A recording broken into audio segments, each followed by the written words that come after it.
What's going on YouTube? Metal Complex here, and today I've got another interesting knife review slash knife overview to do with you guys. This is the CRKT Fastlane. Very, very compelling model from CRKT. I say this a lot.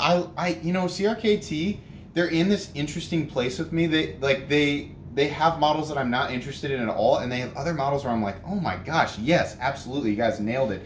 So this is definitely one that I wanted to talk about. Full disclosure, this was sent to me by the Pass Around group that I'm involved with, the Apex Pass Around group.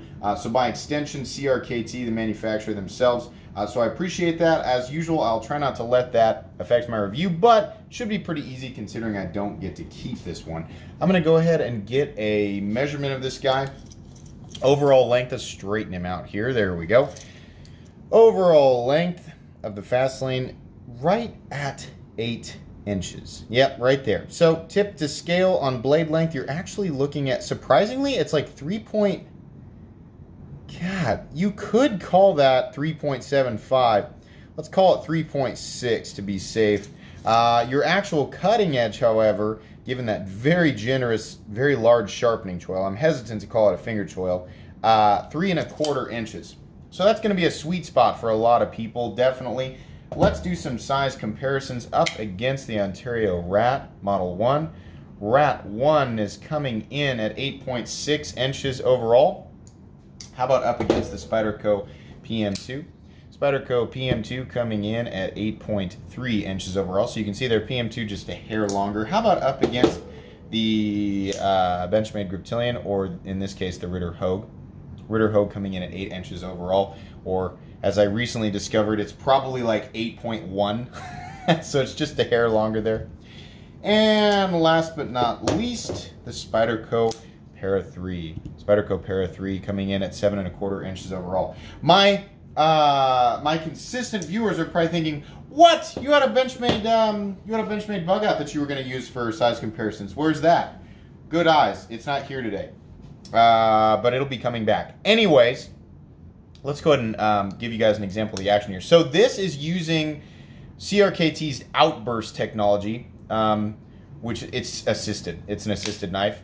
There's a very large torsion bar back here that builds up spring tension, and then you fire it. Now, I have grown away from, assisted knives, not because I just think I'm too good for them, but I've gotten to a point where I enjoy my manually opening folding knives, and I also enjoy the idea of, let's use the PM2 as an example, there being less parts overall on the knife that if they were to fail, it might render the knife incapacitated. I don't want to say useless because it's still a sharpened blade.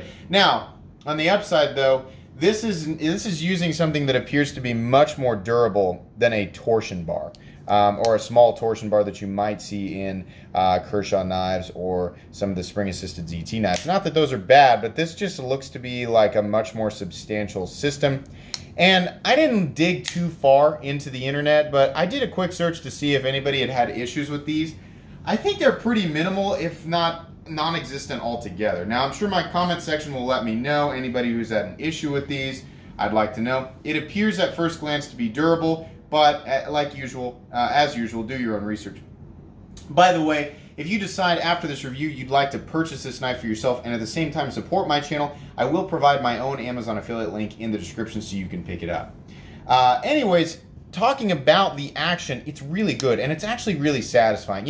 I don't need the assisted feature anymore. I can deploy this myself. But whether you're doing a reverse, you're doing a reverse flick like with this finger back here, or you're doing a simple thumb flick, everything's in exactly the right place. It feels very crispy. That's a word that I use to describe deployment that's like, not only is it, reliable and organic, but it's just like, oh yeah, this has that. Everything's in the right place. It's generally a coupling with good ergonomics and good placement of thumb studs or flipper tabs or whatever means you're using to deploy it, but it's got a very crispy deployment. I like that.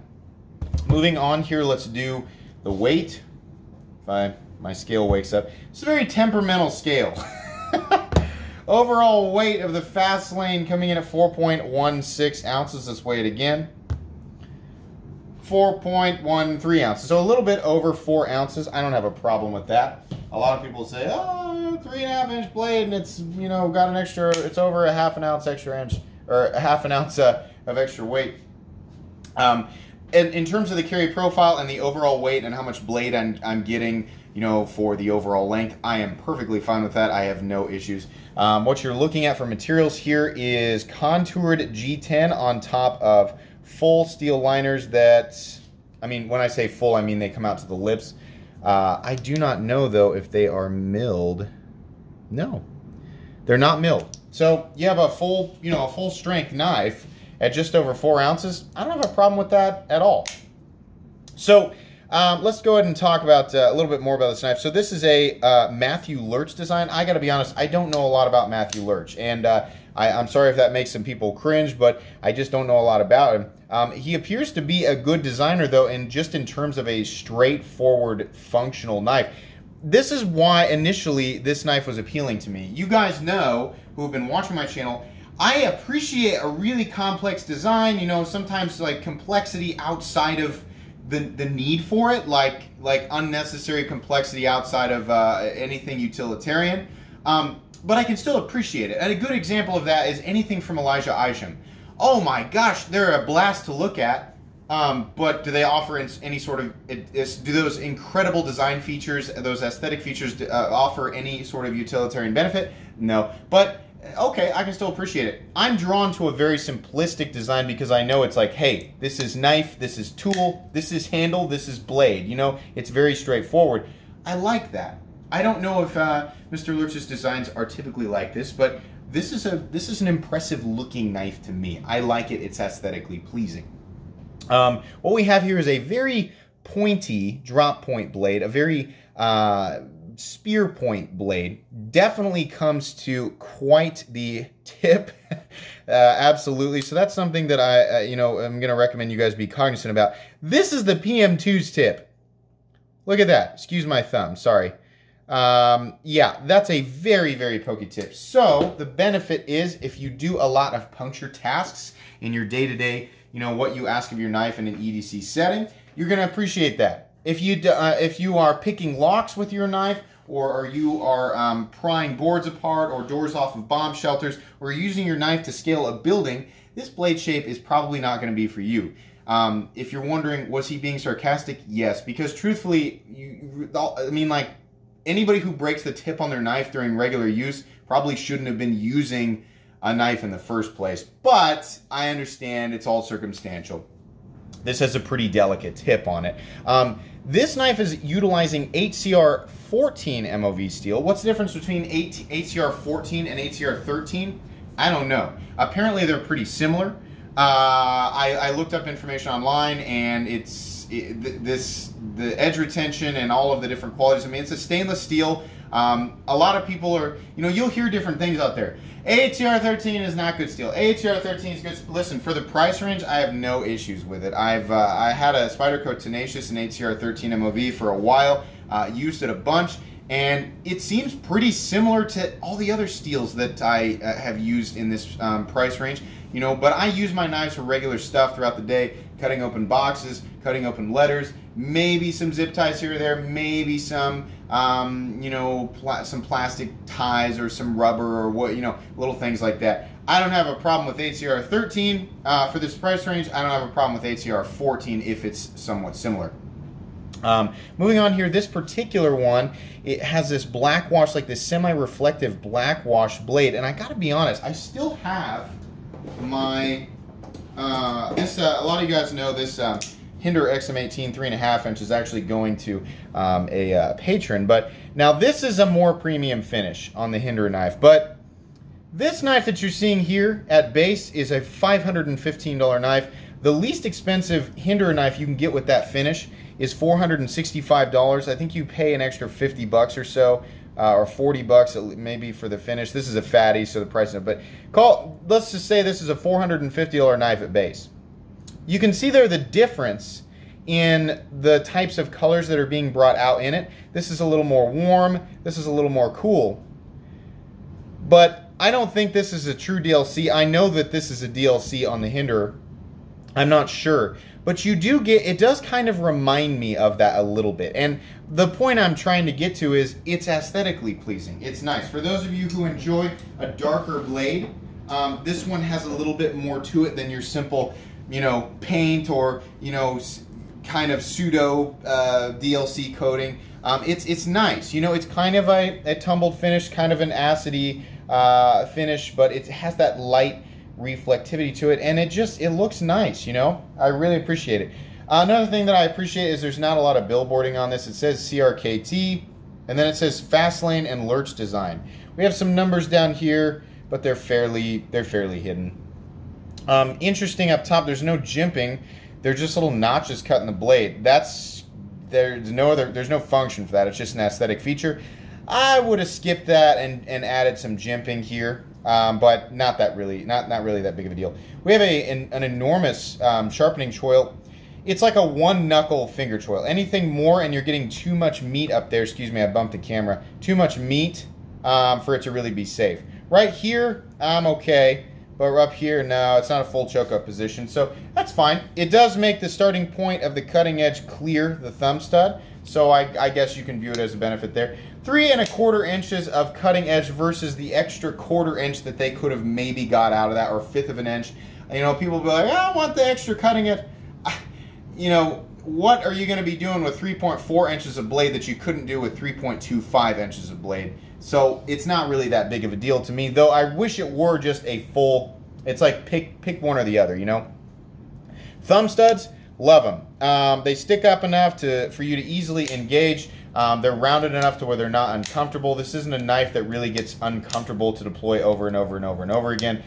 It's nice. I have no issues with that whatsoever. We have a simple decorative pivot on the front side, and then you have your adjustment T8 torque side on the other side.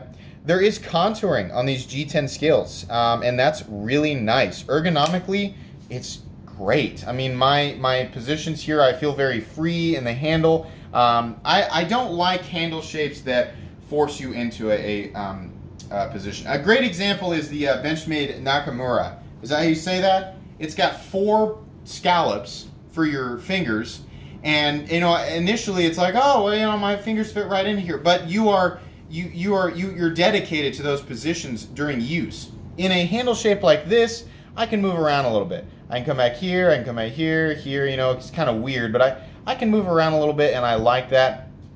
The contouring of the scales makes that nice and easy for me. Unfortunately, T6 body screws, something weird. It's like, it's just a design feature. They stopped the contouring here, and it almost looks like a scale on top of another scale. It's all the same piece of G10. The lines have just been milled there. Okay, aesthetically, it's a thing. You know, it's visually happening. I don't know if, I'm not going to say it's good or bad visually. What I don't like is the sharpness that it creates on the corners here. It doesn't hurt. It's just like my finger catches it. I'm like, oh yeah, that's right. The scales are cut like that. That's weird. Okay. The backspacer is, to my knowledge, made out of G10, though, you know, now that I'm looking at it, it might actually be aluminum. Yeah, I think it's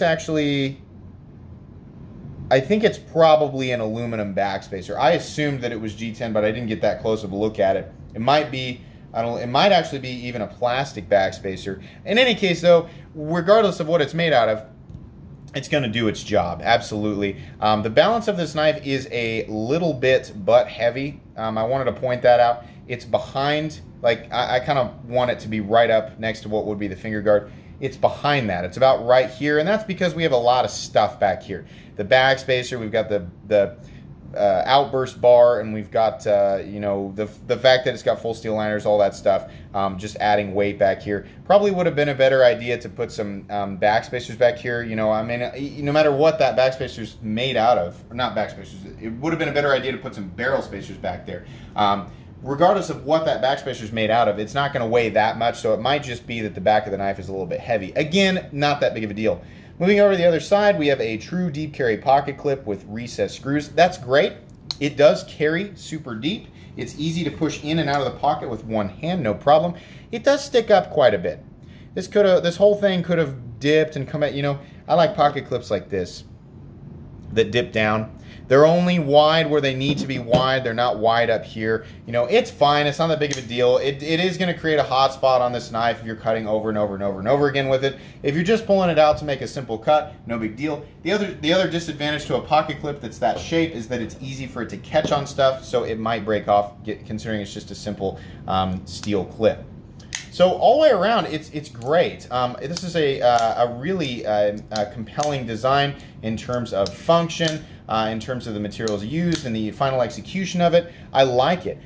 It was just slightly, you know, the centering looks pretty good. I mean, it may ever so slightly be off that way. I was gonna say that I don't really care if it's off center just slightly. It's not rubbing, and there's certainly no blade play up, down, left, or right.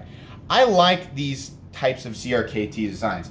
I wish that this was not an assisted knife. I wish that this was a manual knife. Honestly, that would have made me a lot happier. A lot of people shopping for knives like these kind of like the assisted thing, but by the way, there's no detent hole, so you cannot de-assist it, at least not to my knowledge. But on the flip side, I don't think people are going to have a problem with that large torsion bar or that large outburst, you know, assisted technology thing that they use. So not that big of a deal. And, you know, it is kind of convenient to deploy your knife, and it's just got a spring, it's just gonna go. And then the spring tension starts right here, so it's pretty easy to close with one hand. Here's the best part about this knife. These can be purchased for between $40 and $50. You're on average a $45 knife. Can I see $45 here? Yeah, I can see 45 bucks here. I mean, you know, are there knives that are less expensive that are going to do your EDC cutting tasks the same or better? I mean, maybe, you know, and probably. In fact, as time goes on, we're going to see more and more and more of it. But is that a fair price to ask for what you're getting here? Yeah, definitely. I mean, if you like how this knife looks and you're into the assisted thing, you like, you know, pointy, really thin-tipped blades, and you're looking for something about this size that's got kind of a simple look, but it has that cool tactical look to it as well, then yeah, you're going to be really happy with this. Absolutely. I don't have a problem with that, with the pricing on this at all. You know, to each their own. Definitely, you know, as usual, watch multiple reviews, watch multiple videos, make sure it's going to be the one for you before you make that decision. Anyways, though, guys, that's going to be pretty much it for today's review. If you enjoyed this video, please leave a like. If you'd like to check out my other content, I do, of course, have lots of videos of knives that are either expensive or inexpensive that I do or don't like, so check those out. And if you enjoy all my content, then go ahead and click on this Metal Complex logo right here and subscribe to my channel, because there's definitely more coming. Thanks again for watching, everybody, and have a great day.